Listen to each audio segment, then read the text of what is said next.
We provide you the platform to turn your dreams into reality. Give wings to your aspirations with KR Mangalam University. नमस्कार, मैं हूं प्रेरणा और आप देख रहे हैं न्यूज नेशन का digital platform. This video is co powered by KR Mangalam university.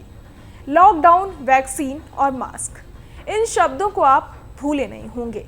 इन शब्दों को सुनते ही आपकी आंखों के सामने से भी 5 साल पुराना मंजर गुजर जाता होगा।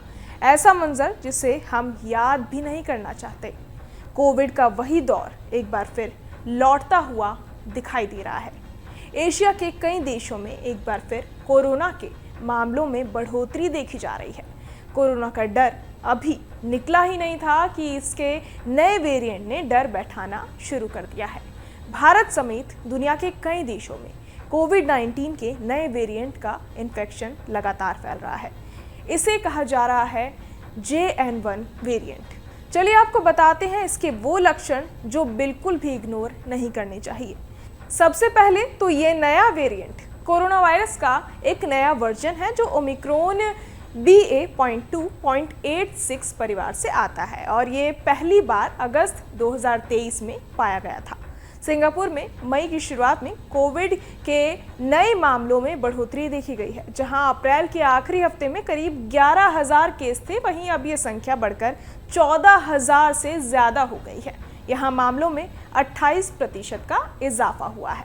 अब जानते हैं कि JN1 वेरिएंट के लक्षण क्या हैं। तो JN1 वेरिएंट के लक्षण बाकी कोविड-19 वेरिएंट्स जैसे ही होते हैं। इसमें गले में खराश, बुखार, बहती या बंद नाक, सूखी खांसी, थकान, सिर दर्द, स्वाद या स्मेल का चला जाना शामिल है। कुछ मामलों में ये लक्षण थोड़ा ज्यादा थकावट और कमजोरी भी ला सकते हैं।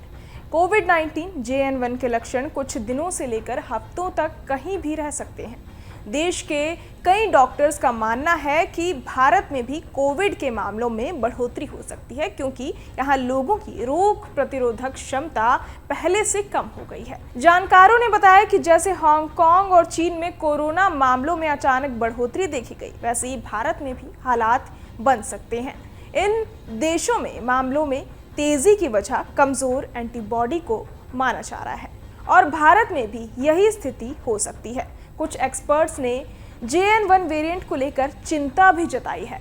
उनके मुताबिक सबसे सोचने वाली बात यह है कि दक्षिण पूर्व एशिया में गर्मी के मौसम में ये वायरस तेजी से लोगों को संक्रमित कर रहा है, जबकि आमतौर पर इस मौसम में सांस से जुड़ी बीमारियां ज़्यादा नहीं फैलती।